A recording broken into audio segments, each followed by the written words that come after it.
I was very fortunate to go into a career that by default really kind of taught me a lot of really, really valuable things. But that's what got me to Hickory was the car business. Just started to build a skill set, and I did not enjoy sales for 4 or 5 years when I first got into it. And I think any entrepreneur can relate to this. I got to a point where it was going to drive me crazy if I didn't at least take a swing at it, right, and give it a try. And I felt so convicted to do something different and to try something different. But there's a really good chance if you go 100% into something and you roll the dice on yourself, it's a different game. I would tell this to myself when I was younger, like.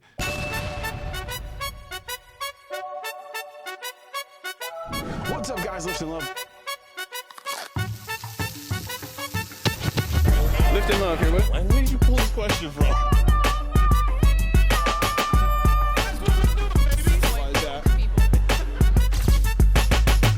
Lift Love, crochet, we out.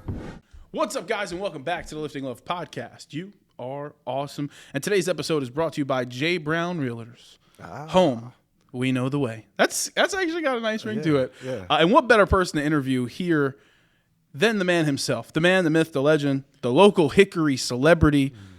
There are so many titles you got, but my favorite one is my friend. Yes. Jay Brown. We're How friends. You doing, Jay? I'm doing great, man. Doing great. It's so good to be here. I appreciate, taking the time and finally getting the podcast going. I'm excited for you. I'm excited to look around this room and see the equipment, the level that you have graduated to. Isn't it? We literally started in the basement. we tried to start in the basement. But you started this idea, we met, what? It's been almost 2 years? Almost 2 years. And this has been kind of your vision, I think, from the start, was to do a little bit more of this really high-end, very nice podcast where you look professional, you come into a professional space, you have the right equipment, and I look at it, man, and you are there. I appreciate that. And now where do you go from here? Just up, right? I mean, I what better person to ask than the celebrity himself, Jay Brown?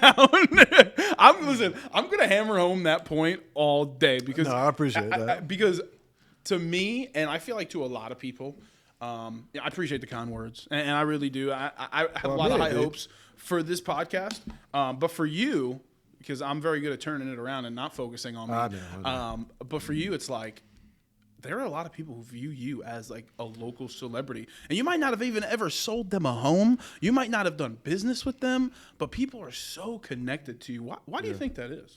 Well, I don't like that when you say that. Like, I truly don't. Like, I love community, and I like to be around people that enjoy life, and I like to be around people that are always looking to contribute and to grow and to improve. Not only just, not business, which we talk a lot about, and I think our relationship started around, a leads group and the Chamber of Commerce and that sort of thing, but really just people that want to level up, mentally, physically, spiritually, financially, all those things. And you get around people that have good personalities and good attitudes and good work ethic and that sort of thing. And I'm always looking for other people that kind of have that passion. And sometimes you find them and you click with them. And I feel like Lenny's very young. If you guys don't know, he's a young, but how old are you, Lenny? I am 26. I'm going to be 27 in April. 27, baby on the way. Baby on the way. Literally, by the time this podcast comes out, yes, I will be a father. Okay. That is crazy and scary to think about. And by the time this podcast comes out, I will have a teenager. So that's crazy. So we're in the same on the same road, but I'm like a mile and a half back. different spots. Yeah. But it's cool to meet someone who has a passion for growth in the community and business and that sort of thing. So I think that's why we became pretty quick friends, because I see that in you, and I know that as you continue to work on your craft and you build this, it's going to be something that's pretty cool and that you're proud of. And I think it's fun to be around people like that because it pushes you and you push me and I push you and you push the people that you run into and the people that listen to these podcasts, the other business people in the community. It's a shared fuel and it's a shared experience, and it's exciting and it's fun as you go through that. So I think that's when you say I'm a celebrity or a lot of people know me, like that's I think that's what drives me to meet other people. And it's not that I want to be a celebrity or famous or anything like that. I enjoy that, man. I enjoy creating new relationships. That's why we started the social club. It's how I do business. You know, a lot of the people that we work with, it's a little bit deeper than just a transaction. Yeah. It's a relationship. We try to keep in touch with those people. I like to hang out with people that enjoy life, right? And if you find clients like that and you find friends like that, suddenly your business and your life and your family, it all kind of intertwines, and it's really fun and it's exciting to grow that. And it makes those phone calls easier, and those situations that you run into in business that are hard, it makes them a little bit easier to get through because, you know, there's a little bit deeper connection, a little bit deeper relationship with that stuff. Hickory's a small community, so it's hard to find a lot of those people. But it feels so big sometimes. It does. But that's what I'm about, and I think that you know when I resonate with people or I meet people that enjoy those sort of things, it's naturally just, I guess, an attraction that I have towards other people. Where people like gravitate towards you. It's it's not me. It's really a community, and I think that I'm fortunate that I get to be. I don't want to say the poster child for that community, but a big part of it. You know, I'm very involved with it, and I intentionally try to continue to grow that and push that. Yeah. Just because I think that's what makes a community good, and it makes a business community strong. And there's other people like that out there. Yeah, I'll drop some names if you want me to. But nobody could rock a WHKY hat the way that Jay Brown could rock a HWKY hat. HKY hat. Why I keep saying WHKY? Yeah, HKY hat. Yeah. So I don't think anybody rocks that hat like you, and that's probably a big reason you're a celebrity around here. Oh. I had to throw that one joke out there because there was a period where you were rocking that thing. I was solid. I do every day. Yeah, I do love Hickory. I probably have one right here in my office. They're just hanging around. Mm-hmm. So there's so many different things that we can talk about, and I want to get into quite a few topics while I have your time. Yeah. So first off, thanks for sitting down with me. Absolutely. So Hickory, right? We talk about Hickory being this community. Mm. What actually led you to Hickory? Were you born and raised here? No. I'll give you a very quick story on Hickory. So I grew up in Statesville, which is 40 minutes away. It's in Iredell County, so right next to Catawba County. Mm. When I was 12, 14 years old, my mom used to be a chauffeur for a limousine company, right? And there was a company in Hickory that still has ties to Hickory, a company called Secor, that I think might still be around, but it's rooted in other businesses and things like that. Gotcha. Anyhow, she ran shuttle a lot of these clients that worked for that company.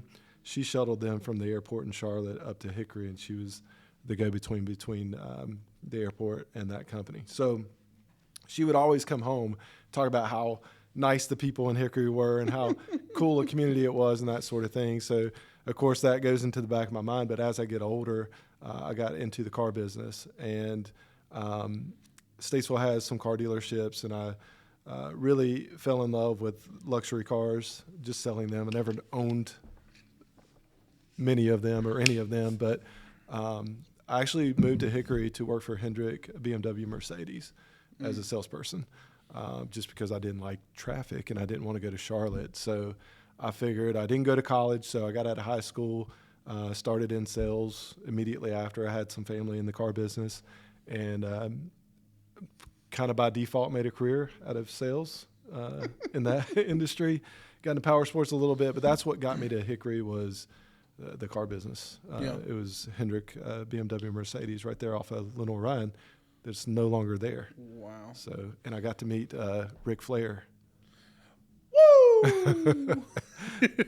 He was a client. So That's so cool. So you started in the car dealership and got all the way to selling homes. So like to some people that might not make any sense. How does it go? Like, because I mean, at the end of the day, sales are sales. Like if you could sell one thing, there's a good chance you could sell quite a few things.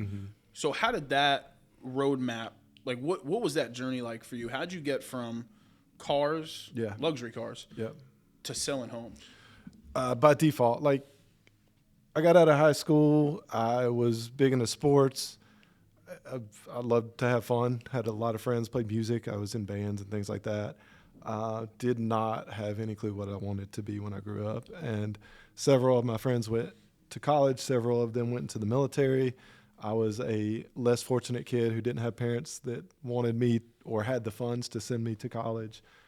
So again, just got into the car business, just kind of as a placeholder in between, high school and trying to figure out what I wanted to do, and just started to build a skill set. And I did not enjoy sales for 4 or 5 years when I first got into it. But again, it was a paycheck, and I was a very young person. And before I knew it, I was making decent money. And then I started working with the guys that came out of college with college degrees, 4-year degrees, and they owed $60,000, $70,000 in student loans, and I'd been making a lot of money, and I had zero debt, and I realized that hey, I could probably make a career out of this. So can I ask you real quick? Yeah.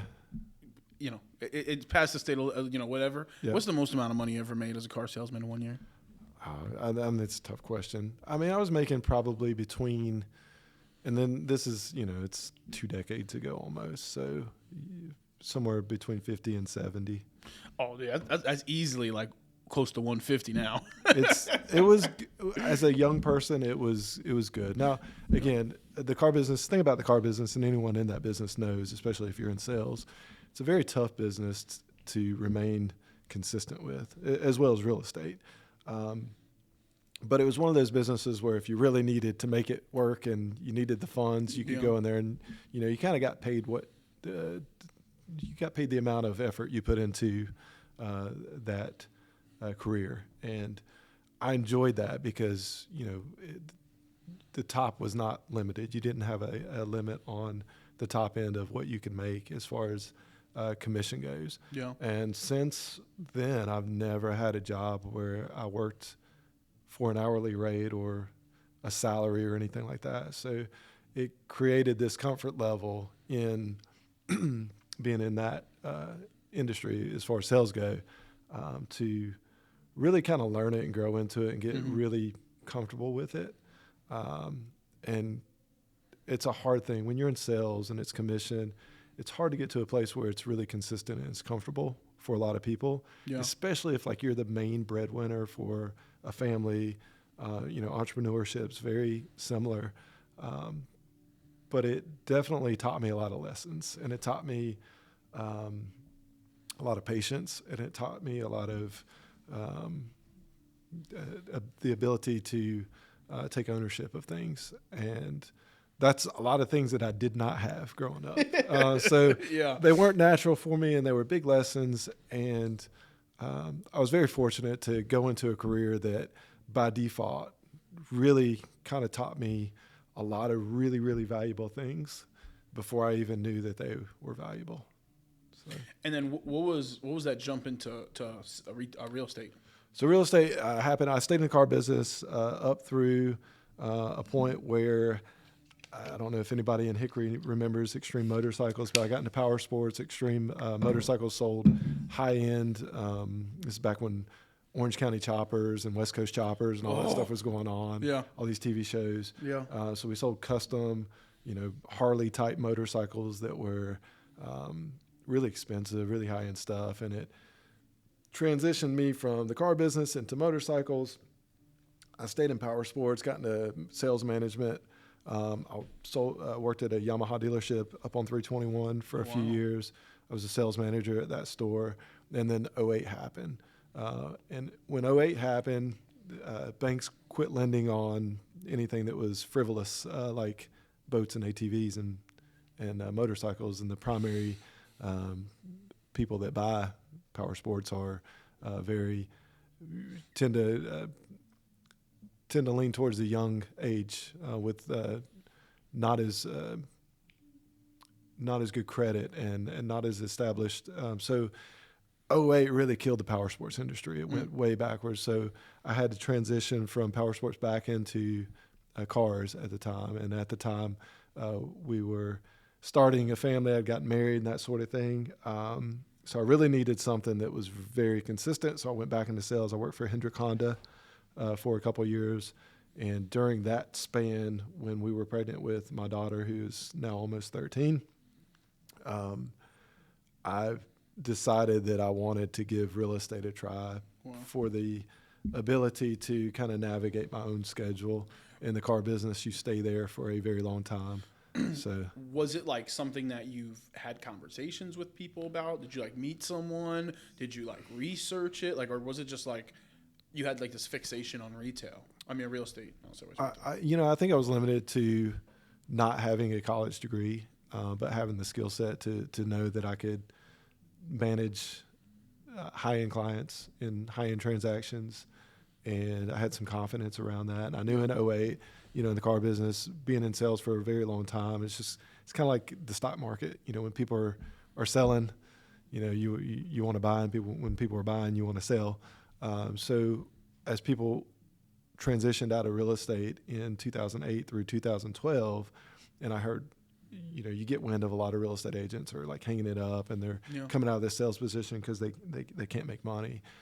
So I just saw that as an opportunity to say, okay, well, if a lot of people are getting out of this industry, it's a really good opportunity for me to get into this industry and use the skill set that I had developed up until that point to run with it.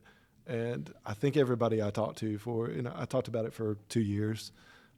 Like before you did anything? Yes, before I did anything. I was like, hey, I'm really thinking about doing this. And everybody I talked to told me it was a terrible idea and I shouldn't do it. And, it was going to be really tough. And who's laughing now? Yeah. And I don't know why. And again, I got to a point, and I think any entrepreneur can relate to this. I got to a point where it was going to drive me crazy if I didn't at least take a swing at it, right, and give it a try.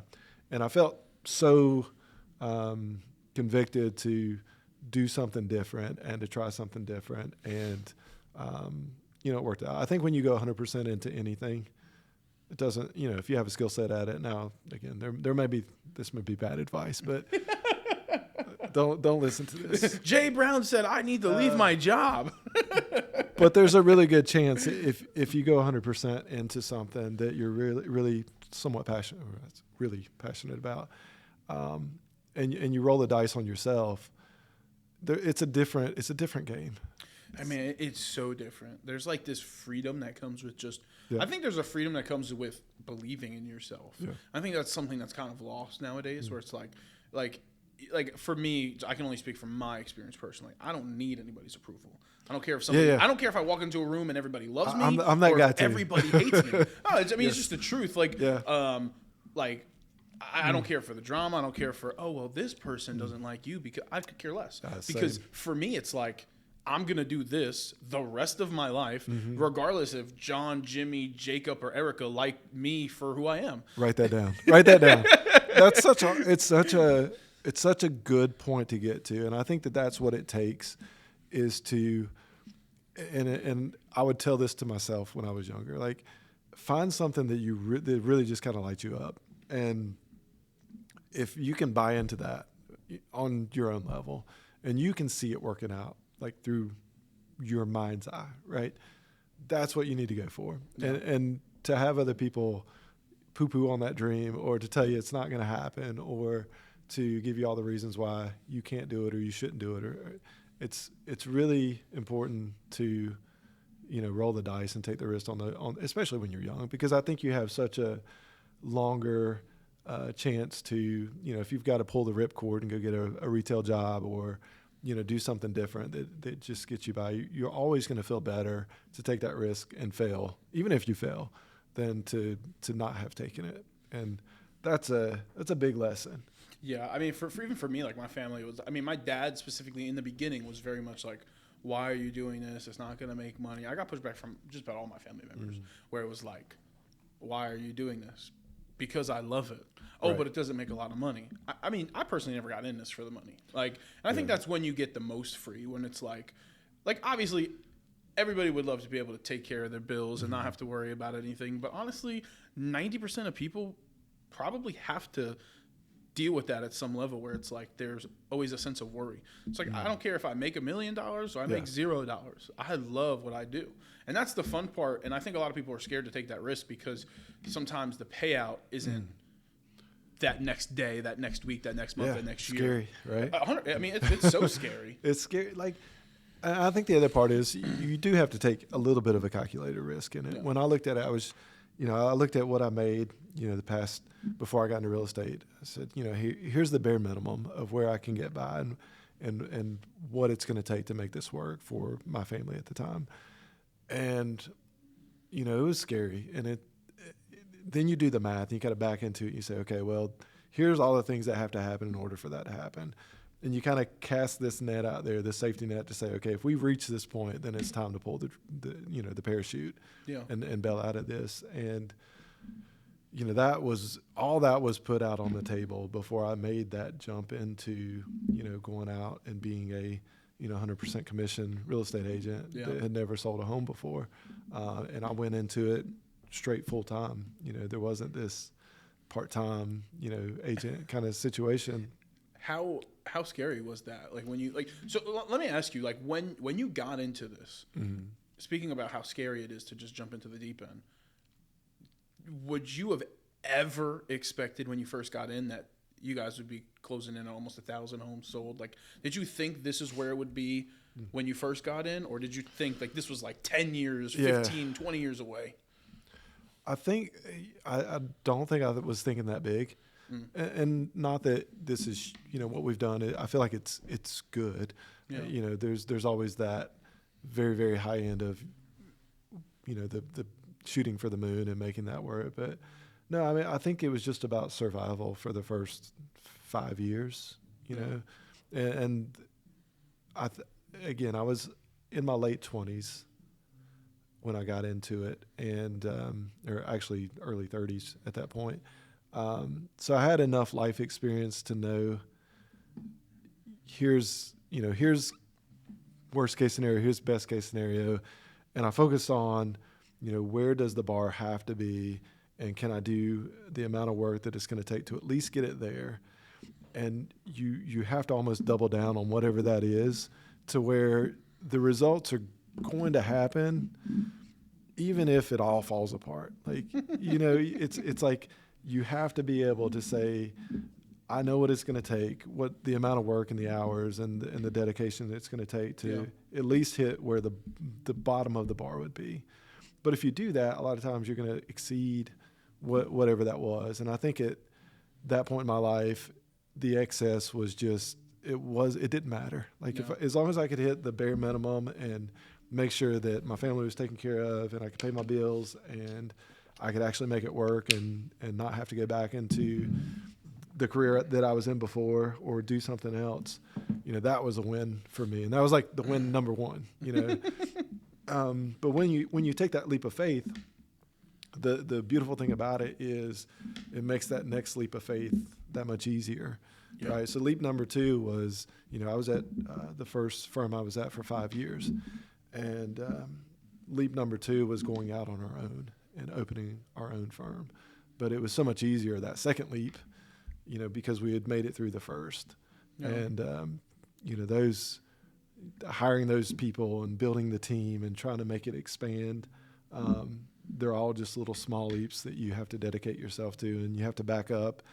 And it's crazy because in sales, and I hope a lot of entrepreneurs will understand this, and I think they will, you have these metrics and the things that you're trying to work on, but you're also working on building your own business and making sure that we have payroll and we have employees that we're taking care of, and we have the little things that you don't think about if you're just a solo employee. Not that there's anything wrong with that, but you really wear multiple hats when you go out on your own and you start a business, and you have to worry about making sure that your taxes are on par and your books are kept up, and all the other little things that go along with it. And it takes a lot of time and focus away from the things that make you money.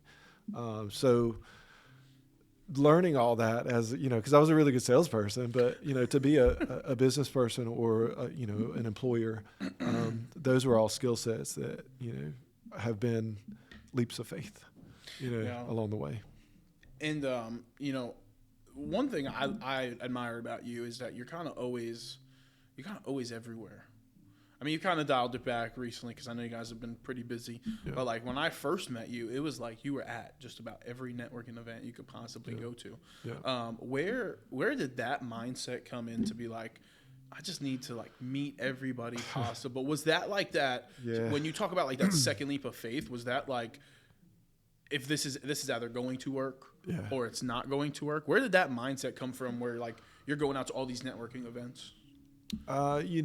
So sales is numbers, and I think any entrepreneur has to. I think if you're going to be an entrepreneur, at the bare minimum, understand this: you're in sales. You absolutely have to sell things in order to create income, in order to be a successful business. And I don't care what business you're in. At some point, money has to come into the business, and it has to be more than what's going out of the business. And at that level, it's just a basic, it's a form of sales. So when you look at it like that, I think the big thing that I've always focused on, I've always had a lot of effort put into, is making sure that we have the right relationships and the right amount of relationships to provide the amount of income that we need to continually work and grow the business. In order to do that, you have to have a lot of solid, well-maintained relationships that you are constantly, working in and on and for, and it's a lot of work. And in order to do that, I don't think you have to show up at every networking event. I don't think you have to run around town and try to be the mayor, but it definitely helps to make sure that you are continually, watering that crop, if you will. Yeah. And that's that's part of what I do. It's not just go through a real estate transaction. It's just making sure that, I am plugged into other professionals that, if I need a roofer or a plumber or a great financial advisor or someone that is across town that can help me, and then in turn I can help them in their business. You never know when you're going to need help. And I think I look at relationships as how many people can I help, right, in their business, and maybe grow it and help them. Because at some point in the future, I'm going to need some help too, right? And I'm not a person that wants to go out and like beg people to help and expect not to give something in return. So I think if you go into these relationships and you aim to fill other people up and to do favors for other people, right? It's almost like, it's like putting a lot of money into the bank, and eventually you'll have enough in there to where you can make some withdrawals. And that to me is probably why you see me trying to be involved with, a lot of businesses and a lot of people. And I try to give more than I take. And I think that's, again, it's a lesson that is very, I think, valuable to anybody that's going to be an entrepreneur.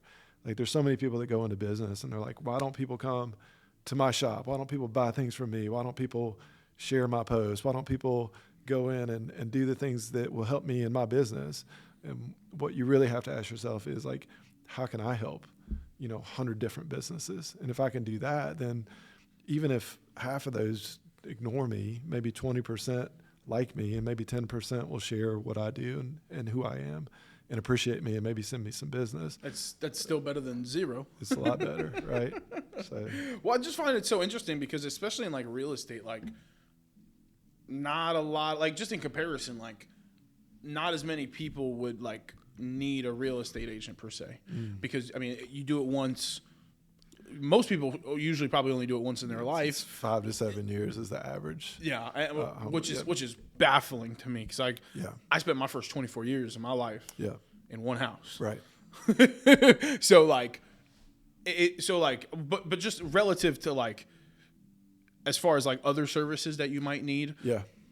That's kind of a long time, 5 to 7 years. Right. So like knowing that going into it, that's one of the things I admire is that you're not there for just, you're not going to, the chances of you walking up to somebody and being like, oh my goodness, like, how'd you know I needed a house? Like, right. can we go tomorrow? I know the address I want to buy. Compared to like someone like me or like any service where it's like, okay, I could literally do that next week. Yeah. Right. So like having that love for relationships is just so much more important than because you're in it for the long haul. You're not in it for 1 month. Yeah. You can't be a real estate agent. Well, you can be. You can. I think the right way to look at doing what we do, and I think this would apply to insurance agents, financial advisors, anybody that really has to have a vested relationship and maybe is only transactional on a very small portion of the relationships that they have. Yeah. Then maybe those transactions are spread out over time. Like, you really have to look at this as a marathon, and you have to look at it as the dedication to not be good today, but to be good for 5 years or 10 years. And when you look at it like that, it's so much more work and you have to have so much more patience. And it's really unfortunate because I do feel like a lot of entrepreneurs get into business or they go at it with the next paycheck, next month, next week kind of mindset. And it's really tough not to do that because we all have bills. We all have, $1 million dollars sitting in the bank. We don't have that, but we all need to get paid. But to be able to build a business where, like you said, those transactions are really spread out, it's really it's just a different approach. And you just have to have a lot of faith, and you have to have a lot of I have a lot of people that are way ahead of me that do what I do, that I talk to quite often. And I think that knowledge is one of the biggest things that that's out there that people don't seek enough of. We seek leads and we seek transactions and we seek money and we seek the next opportunity, but we don't seek wisdom from other professionals that maybe have gone before us and had a lot of success. And we don't seek that enough to sit down and really have these conversations like we're having and saying, what's one or two things that you did differently that you wish, you would have done, this way or that way? Or, what's the biggest lessons you've learned in being a real estate agent in the last 20 years? Let's learn those lessons and apply those earlier while we're still young and have all the energy to do it. Because I think as you get into any business and you are able to maintain success along a very long time frame, it's a different thing. Like, I think anybody can get into a real estate career and go sell 20 houses next year and make a lot of money and wave their flag and say, hey, I'm a really good agent.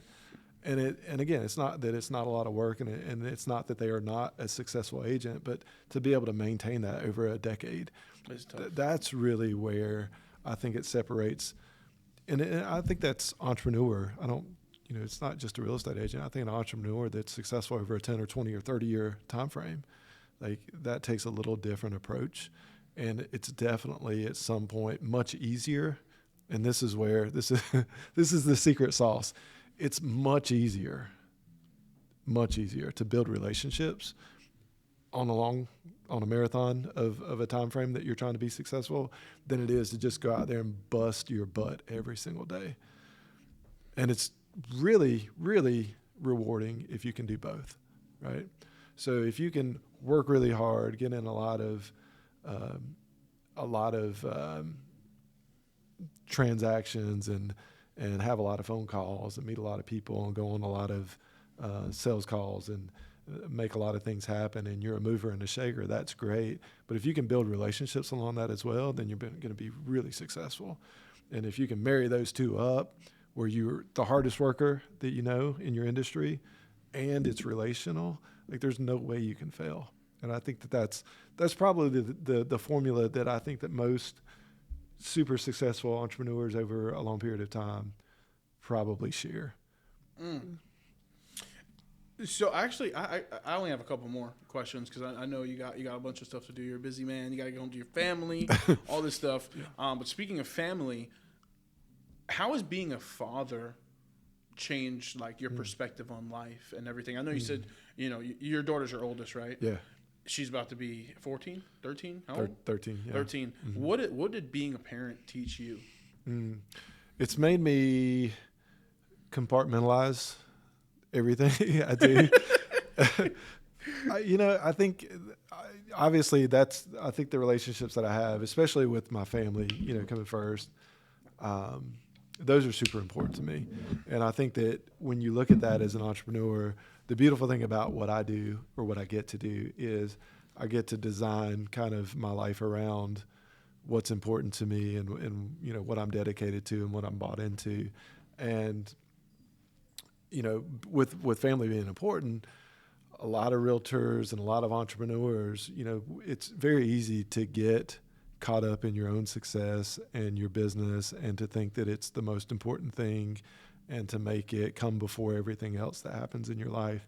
And I've been very, very adamant in my career to make sure that is not the way that I run my business. And sometimes profit and transactions take a back seat to family time and being able to be focused when you're at home and things like that. But it's made me work out a schedule, and a little bit about my schedule, but it's made me work out a schedule to where I can hit all of the metrics that I need to hit, even at home. And I know that sounds a little weird to have metrics at home, but I think we can all admit that there's things that we would like to do more of, right? In our relationships, at home, at work, and things like that. But you really have to sit down at some point and say, okay, like how many times do I want to be home on time and have, dinner with my kids? Or how many times a week do I want to make breakfast, for my kids before they go to school?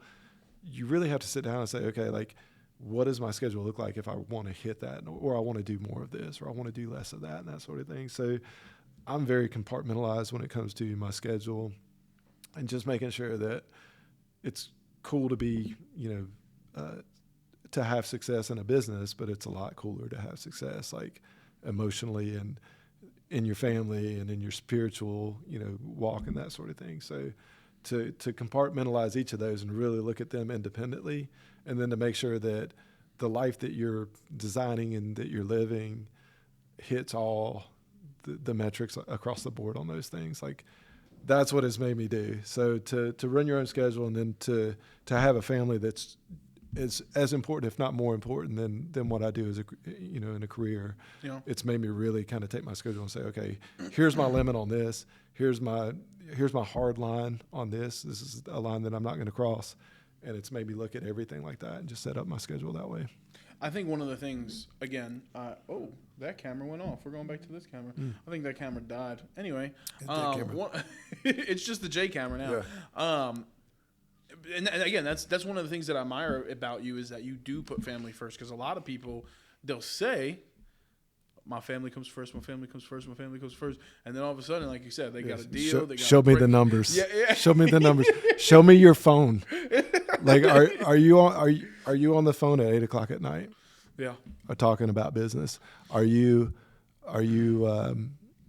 showing up for your kids, events and the times where, you're supposed to be home? Are you running around on the weekends when you should be focused on that time that you told your kid you were going to take them to, whatever it was that you were going to take them to? That's where it gets real. I think that's where it shows up. And I think when you write that out and you really look at a schedule and you really look at, like, do a time analysis on where you spend your time. Like, break it down.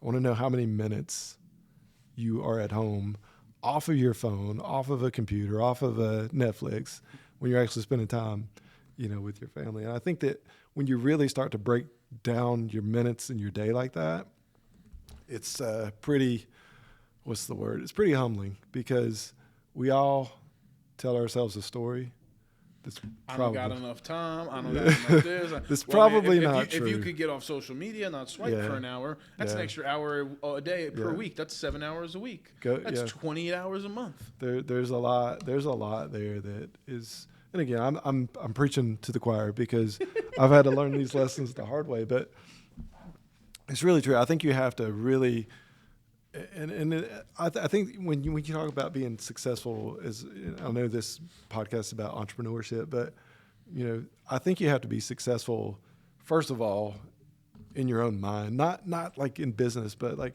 are you happy with where you are with the rest of the things that are going on in your life? Because even if you do become uber successful in your career path or your business or whatnot, it's not going to matter if your family is not happy and your health sucks and you're not happy internally and you're not having a good time physically and you've got health issues and things like that. Like, all those things matter. And I think that if you're going to work that hard, trying to be successful, trying to make a lot of money, like, you're not going to enjoy it if everything else in your life is a train wreck.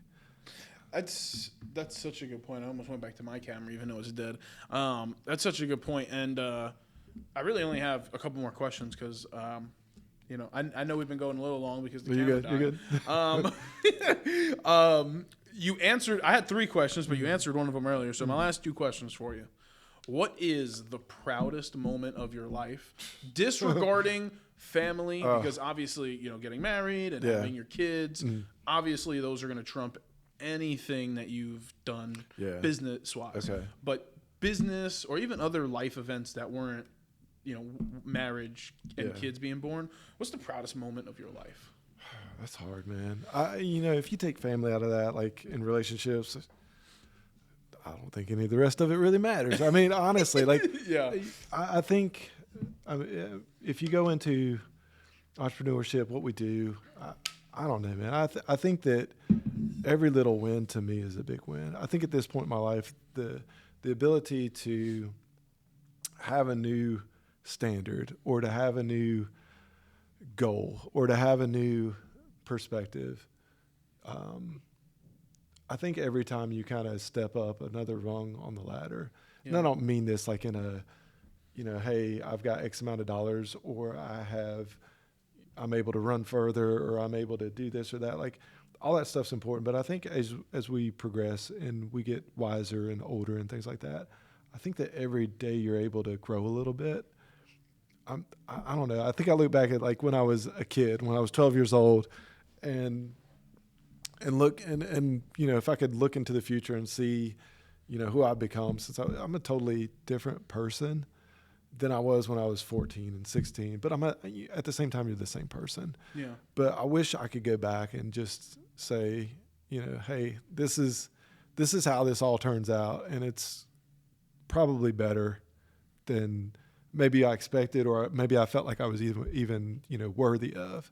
And I think that that's probably the coolest thing, I guess, that I would be proud of, is just to say, okay, like, I'm pretty comfortable with where I'm at and where I'm going, and I'm even more excited about like where I'm going. And to me, like, if I knew I had that in the tank when I was 15, 16 or 18 going through life not knowing what the hell I was doing, like, I'd feel really good about it. I said I had 2 questions, but I got one extra one. So now I have 2 questions. What would you say to those people who told you that you were wrong for doing what you're doing? Because, like, when you think about it, like, you went from, like you said, no college degree, you right out of high school, you went into sales, kind of made something out of nothing. You kind of figured it out, became really, really good at it. You honed this skill, even though you didn't really necessarily like sales in the beginning, but you kind of did it because you were young, you needed a paycheck. Like, obviously, life isn't free. Yeah. So, like, to those people who said you couldn't do it, and now you went from car sales to real estate, and, like, aren't you like one of the biggest independent real estate agencies in like all of North Carolina? I'm trying to be. Oh, that's not a fact right now. Yeah, I don't know. I mean, because you guys, because most places have like multiple brokers and all this different. Like you guys are, I mean, it's you and I think your amazing staff. Pound for pound, we do well. And again, I try not to measure. I always look at numbers, but I try not to like put my value all the way in numbers. It's like, hey, I just want to be relevant 10 years from now. I want to be relevant in some sort of way, and I want to make sure that, you know, I'm saving money and I'm making good decisions and that sort of thing. So if you are listening to this and you're a client of mine, thank you so much, because it means the world to me to be able to say someone trusts me enough to make a really big decision along that path. And I don't take that light. And I think that's how I want to judge my business is like, you know, can we get to a point where we truly are, I don't want to say the best, but the most dedicated and the most bought into making sure that people make good decisions and help them through that journey in the best way possible. And I feel like if people can trust me on that level, I'm successful in what I do.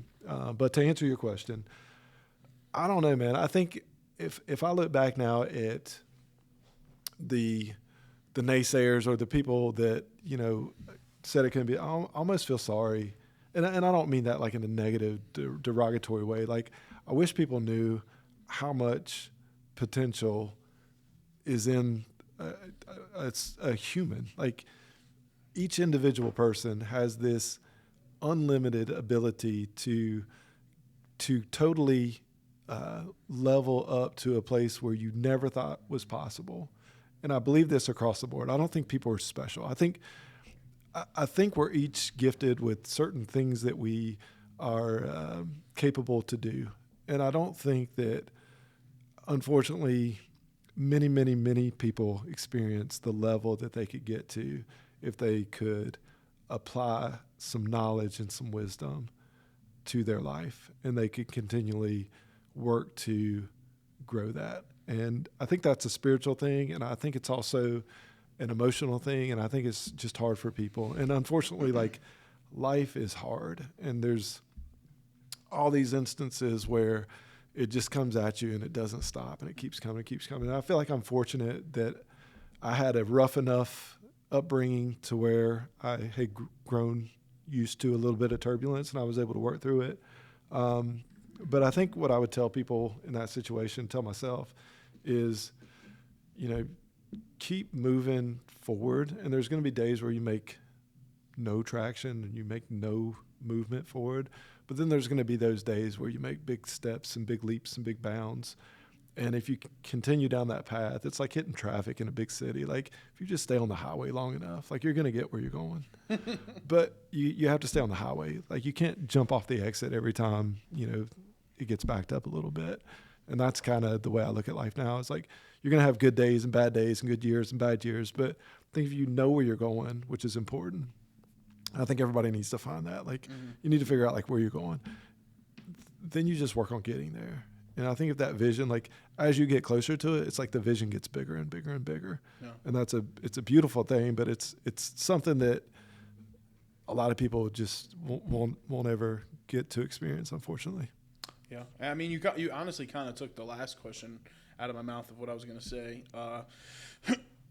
So we end the podcast on a positive note, try a little motivational. Yeah. So, like, for anyone watching who maybe is down, maybe they're down in the dumps, or maybe like you, they're in a field that they don't like and they're just not interested in, but they're skilled at it, right? Yeah. And they've honed this craft, but they want to do something different, and maybe they just don't know what that is. What is the best piece of advice that you can give to someone watching this? Maybe not even on their entrepreneurship journey or their dreams and their goals, but just in life in general. I think you really have to step out of the chaos and the mess and the noise. Go somewhere quiet, and it could take an hour, it could take a week. But sit down and just get real with who you are. Take inventory of what is right in your life. Because a lot of times we discount the things that are good and we play up the things that are bad. But I think you have to look at it on an even keel and say, okay, here's the good things in my life. Here's the not so good things in my life, right? And the first step to getting out of that is just one step at a time. Like, how many of these things can I effectively participate in and move the needle on, even if it's just a little bit, right? And I think you have to have a vision of where you would like to be. And it could be a year from now or 5 years from now or 10 years from now. But I think that vision at first can be very small. If you're not happy with, your job or something like that, just take that and say, okay, what would make this better, and what can I do to affect? Because you have control over one thing. It's the only thing you have control over, and you know what that is. It's your thoughts. It's the only thing you have control over. How you think of things and what goes through your mind is the only thing that you can collectively and have 100% power over. And then the next thing is what you do with those thoughts and your actions. So if you can get to a point where you are in total control of your thoughts, you can effectively change anything you want to in your life. And at some point, you can start small and you can just keep going bigger and bigger and bigger with that. But you have to have a roadmap. It's kind of like the traffic thing I just said. Like, you have to know where you're going in order to get there. And it can be a small steps as you start, but as that grows and it gets bigger and you realize how much you can affect your reality with your thoughts and your actions, then you have the formula to pretty much change anything you want to in your life. Because you gotta, go ahead, say it. Come on. You have to have a plan. You have to have. You know it. Yeah. You have to have. Come on. You have to have a plan. You have to have a plan. No, you have to have a goal. A goal. Yeah. And then you have to have a plan for that goal. Mm-hmm. And then you have to take action. Oh. Yeah, there it is. There it is. It's been a while. I'm a little rusty on that. We need to do one of those classes. Yeah. I know I said last thing, but absolute last thing. Last thing. Last thing? Okay, this is the last thing. And now this is the last thing. And actually, this is the last thing. Okay. Beyond social media, I want you to shout out your social media. Yeah. But how else can people find you? How can people contact you if they want to maybe look into you becoming their real estate agent? Because, you sell homes at the end of the day. The easiest way, just go to our website, it's jbrownrealtors.com. Of course, we're on Facebook and Instagram and wherever else you can find us. I don't even know where we're at anymore, but find me there. Email is great. This is such a silly question. You only sell homes, right? You don't do anything other than that? We do residential property, whether it be land or homes. We do a little bit of commercial, but my strong, where I am most effective is in residential real estate, yes. Gotcha. Yeah. All right. Well, usually I have a hard cam, but I don't this time. This was another Lifting Love podcast. If you haven't done so already, make sure you subscribe wherever you get your podcast out. I really just want to say thank you. Thank you, Lenny. Proud of you, brother. You're one of the first people that really kind of believed in me, and we were, a whole podcast thing kind of really was just based off of a conversation, and I'm really glad that I was able to have you on as a guest. And I think I saw this before you did, maybe. Honestly, but again, thank you to J. Brown Realtors.